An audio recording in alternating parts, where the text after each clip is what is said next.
what's up mga ka-otits? Ang vlog natin ngayon is regarding sa NMAX V2.1 after 3 years, no?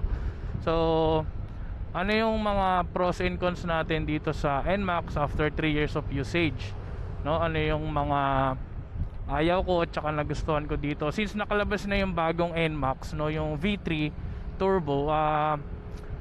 So baka makatulong yung inputs natin kung potential buyer ka ng NMAX V2.1, V2 or V1, no? Or yung iba naman mag-upgrade sila, mag V3. So kung ibebenta nila yung nila, lumang NMAX sila, baka makatulong to sa mga buyers, no? So unang-una, itong NMAX ko is ilang taon na rin naman to, 3 years na rin to. So bihira lang naman nagagamit. Ang pasok ko everyday, almost balikan is nasa 4 kilometers lang. So hindi naman ako binigyan nito ng sakit sa ulo. Wala naman akong concern dito. Gas consumption hindi malakas, hindi rin mahina, no? Pero pag naglo-long ride, ang napuntahan pa lang naman na itong NMAX ko is Calatagan, tapos Tagaytay at saka dyan sa Marilaki, Tanay lang naman, no? Yan lang naman yung mga na-ride nito. Tapos puro dito lang, no? Ang ayaw ko lang dito, syempre alam na natin sa NMAX, ang issue niyan is yung shock sa harap, tumutukod, no, sumasagad. Tapos sa likod naman, oo, pagka ako lang mag-isa, talagang sumasagad talaga siya.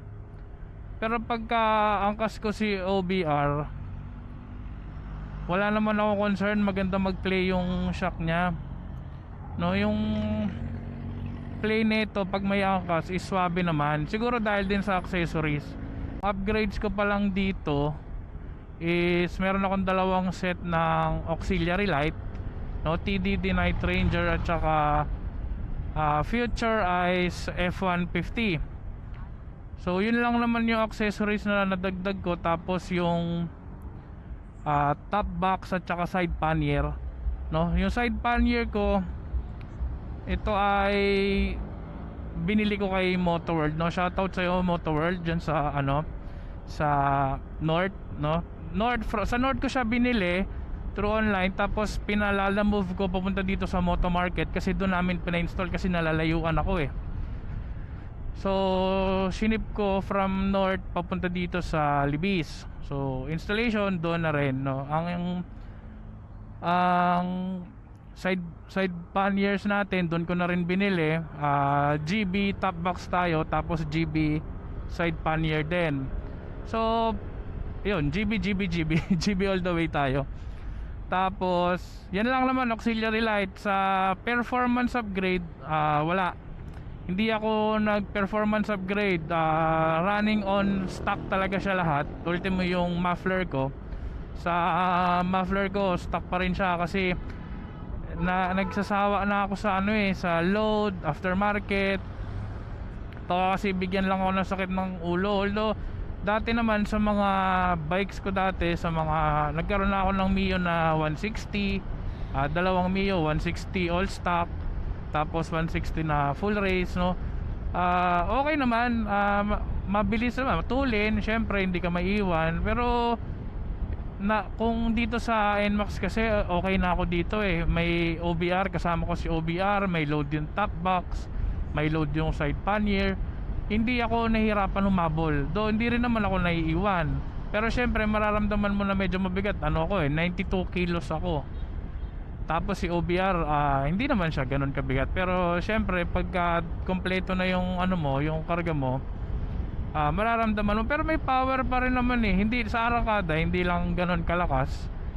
Pero meron sa middle, meron yung gitna, meron din. Tapos sa dulo, halos fair lang naman. Hindi yung pag nag-setup ka kasi ng halimbawa pang gilid, kung pang arangkada, malakas sa arangkada pero walang dulo, pero may gitna. So sa ganun naglalaro. Ako all stock lang, okay na ako sa all stock. So yung masasabi ko lang naman dito, okay naman ako dito sa NMAX ng stock. Wala naman akong kaso dito sa NMAX na stock lang.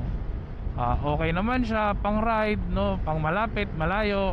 Yun lang, pagka pampalengke medyo malaki yung NMAX, no. Syempre hindi mo basta pwede i-shoot yan sa kung saan saan. So at least kung mamamalengke ka, mayroon ka sigurong spare bike, lalo na kung yung palengke talipap maliliit, no, masisikip. Pero overall kung ako yung tatanungin mo, kasi yung NMAX Turbo, yung bago, yung V3, hindi ko na inalam yung specs, yung engine specs niya, yung lahat, kasi hindi naman ako mag-upgrade. Wala akong plano mag-upgrade, kasi kung mag-upgrade ako, magbili na ako ng 300cc pataas. So at least dito na muna ako sa masaya pa naman ako dito. Yun, tama. Masaya pa ako dito sa sa NMAX ko. So gas consumption wise, okay lang, normal naman siya para sa, hindi malakas hindi mahina para sa 155cc, no. Kung i-compare mo sa Raider, kung stock yung Raider, halos hindi naman sila nagkakalayo, no. Mas matipid lang siguro pag sa long drive sila parehas. Nagka Raider na ako, pero yung Raider ko kasi is stock, tapos 5G ko kaagad, laki na carb, yung gano'n, yun naramdam ko na malakas sa gas. Pero kung sa stock at stock lang din yung NMAX, okay na, hindi ka na maiiwan ng kahit sino kung may mga long rides kayo. Pero hindi pang tipong magkakarera. Siyempre mahirap yun, yung safety pa rin, pinopromote natin yan. Hindi tayo nag-street race, ayaw natin yan, yung mga drag na yan, no. Yun yung mga inputs ko. Although low mileage, 6,800 pa lang, nabili namin to ni OBR mga around December 2nd week 2022. So 3 years pa, mga ganun, mga nasa ganun na yung edad nung NMAX. Okay naman.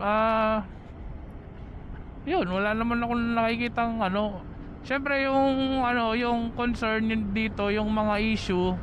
Si Horror 12 ba yun? Hindi ko pa na-acquire, wala pa, hindi ko pa naman naramdaman. Ngayon kung yung mga pagpaparamdam niya, comment nyo naman dyan, kasi para magka-idea ako.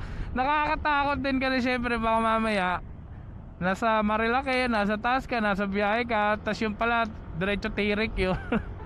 Hindi ko pa rin yun, hindi pa rin stock pa din to, hindi pa to napapalitan ng wiring na di ko maalala kung anong tawag dun sa wiring na yun.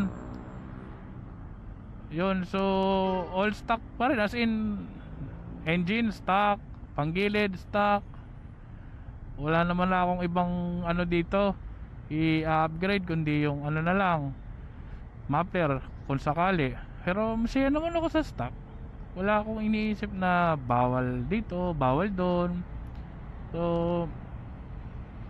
yun lang ang inputs ko dito. So recap natin dito sa V2.1. ayun, nagkaroon ako ng issue pala, sorry. Yung yung Y-Connect. So yung Y-Connect after 1 year nag-lowbat na ako, pero kasi hindi ko na ginagamit tong NMAX ko noon. Mga ilang buwan siyang nakatenga. So na-discharge yung baterya. Tapos meron akong external battery, gina-jumpstart ko na lang siya kada gagamitin ko, kasi sobrang bihira ako siya gamitin noon. Tapos nung nagpalit ako ng battery, tinanggal na yung Y-Connect niya. So hanggang ngayon hindi pa rin naman nakasalpak yung Y-Connect. Hindi naman ako naglolobat, given the na meron akong auxiliary light na dalawa. Pero bihira ako lang gamitin to auxiliary light pagka nasa looban ako, di naman nakabukas yan, o kaya pag nasa bundok ako, dun lang. Yung mga ganitong biyaheng madidilim lang talaga at saka medyo malayo, dun lang naman ako nagamit ng ng auxiliary light. Yun lang yung naging issue ko talaga, yung yung Y-Connect lang. Pero ngayon hindi naman naglolobat. Pero ang battery na binili ko noon is around tag 800 lang. Tag 800, walang pang iwasa kasi bihira ko siya talaga gamitin. So ayoko mag-invest muna sa baterya na na Yuasa. Although gusto ko naman talaga siya, pero planning naman ako na yun na ipalit kasi yun naman talaga yung stock ng ano ng NMAX. So pwedeng basta may plan naman. May plan naman na yun ang ipalit at saka magpalit. So, siguro hindi lang muna sa ngayon kasi medyo okay pa naman yung baterya. Hindi pa naman ako hindi pa naman siya nagpaparamdam na masisira na. Siguro bago masira. Medyo mahal din kasi yung yung Yuasa, parang nasa 2,000 plus ata, hindi ko maalala, parang ganun. So tingnan natin kung kung kailan naabutin tong baterya. Pabalik tayo dun sa NMAX V3. NMAX V3 Turbo, dalawa yung nirelease dito, isang standard at saka isang turbo. Yung turbo hindi naman talaga turbo, based dun sa nakita kong specs. Hindi siya talaga turbo, parang turbo feels dahil dun sa ECVT. Tama kung di ako nagkakamali, dahil dun sa ECVT yata, parang ganun yung parang ganun yung sinasabi, no? Hindi talaga siya turbo, parang siguro sa marketing, pero medyo malayo ata yung differential ng price. Parang halos 30 to 40,000 yung standard papunta dun sa turbo. So talagang medyo gagastos pagka nag-upgrade ka, no? So sa mga bibili ng V3, good luck, at saka sana wala tayong problema dun sa ECVT niya since electronic yun. Syempre puro sensor, actuator na yung mga ganyan. Pag nagka-problema, gano'n baka mahal yan, may parts ba tayo? Pero since Yamaha yan, hindi naman malabong magkaroon yan, no? Madami pa ring parts yan. Pero kung mag-upgrade ka, kung from V2, V2.1 papunta dun sa V3 na standard, hindi ako sure kung okay yung upgrade. Pero kung first time buyer NMAX ka, syempre dun ka na dediretso, no? Pero kung potential buyer ka ng second hand na NMAX, mababa syempre, nasa V2, V2.1, no? Ito nga pala is V2.1 yung may traction control, ABS, no, na keyless, no? So kung potential buyer ka, tapos ang budget mo lang pang NMAX V2.1, ito yung ganito, okay na rin naman, okay naman siya. Actually masaya siya gamitin, relax ka, relax si OBR. Wala namang concern dun sa sa takbuhan, kasi hindi ka may iwan talaga, hindi ka rin matulin. Pero lang, syempre yung VVA nga nito parang hindi ko masyado nararamdaman, pero ewan ko kung yun yung VTEC daw ng Honda no? Parang doon nila kino-compare sa VTEC ni Honda pag na may specific na RPM, kung kailan mag-open yung mga bago mag-enable o mag-open yung VVA niya. So yung iba dinidelete yun pag naglo-load, hindi ko alam kung bakit. Pero hindi ko, wala kasi akong alam ngayon sa loadan ng mga performance. Hindi ko alam kung ano yung mga magandang load ngayon sa mga motor. So ayan, saan ba tayo? All in all, okay naman to. Wala naman akong dito concern. Masaya naman gamitin.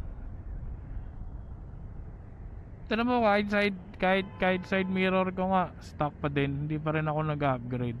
Kasi okay na ako dito sa sa kung anong meron ako dito sa NMAX. Hindi ko na kailangan upgrade pa.